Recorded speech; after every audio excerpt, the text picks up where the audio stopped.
go ahead. So the TASTE model. The TASTE model. Truth, accountability, support, trust, and empowerment. Okay. And, you have to be trustworthy, you have to be accountable, you have to be supportive, you have to be truthful, you have to be supportive, and you have to be empowered to make a difference. Right. So,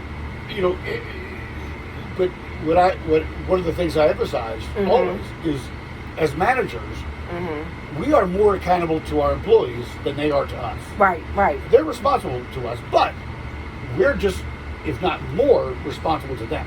Because that's why we're given a title. It doesn't make us any better than they. It just means that we have a different level of experience, different level of expertise, certain level of abilities to be able to do certain things. Right. But it doesn't make us any better. So we collaborate. We work together collaboratively. Right. And so you teach that, and it's hard to teach because, managing people is predicated entirely upon their development level. Right. So you don't manage someone that's worked with you for 6 months the same way you do it that's worked with you for 6 years. Right. You manage them very differently. Right. And with the same equilibrium, there's the same equality, but you manage them differently. Right. You give someone that's been with you for 6 years, or I had people that worked for me for 30 plus years. Worked with me. I would say you work with me, not just for me. But so you work in collaboration, and you learn. If you just be quiet and listen to your employees, ask lots of questions, they'll tell you what they need to help you help them, and that helps you to develop and to advance. So it's all about collaboration, and the more you learn to listen to learn, don't just listen to respond. Right. Listen to learn. Right. Don't just listen to respond. So you'll learn more from listening. So you work with just like you do your children. You, like, if your child makes a mistake, what you want to say to your child is, explain to me why you did that. Right. Explain to me, give me your rationale. Well, they don't really have one. Well, then, okay, maybe you didn't do the right thing. Let's rethink this. How could you have done it better? So you get them involved, because if you tell someone what to do, they'll forget it. Involved in what needs to be done, they'll understand it. And so you want to involve your employees and your children in the decision-making process. Right. But so the scenario you brought up was that when there are people that are, everyone wants to go in their different directions. So you got the drummer on this, you got the singer on this, like everyone's in their own direction, everyone's being stubborn.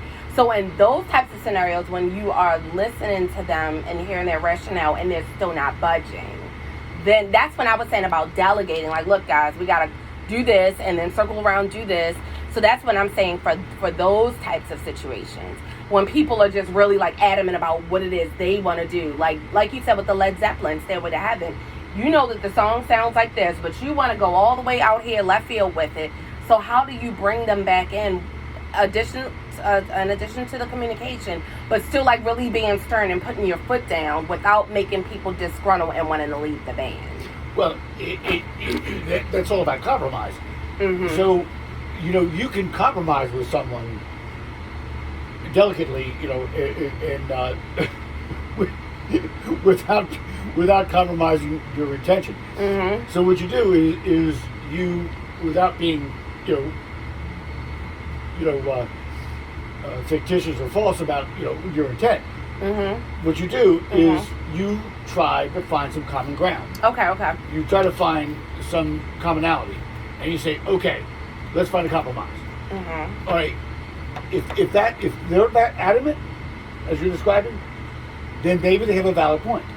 So it's time for us, as intellectual, free-thinking individuals, it's time for us to look back and say, do I need to rethink this?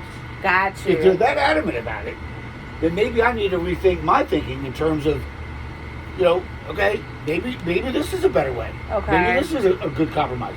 So, so just shut up and listen.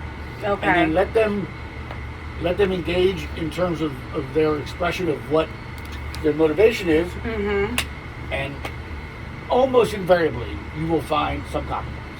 Okay. When you don't, you don't. You just agree to disagree. Yeah. That's fine. Right. We can agree to disagree, but we're going to make the effort. Yeah. What do you think was the cause of the demise of your band or your music days? I mean, I know you still play and teach now, but like, my what? musician friends come over all the time. Yeah. What happened back in the day when you were doing it? Primarily, was it work? Like work got to? Okay.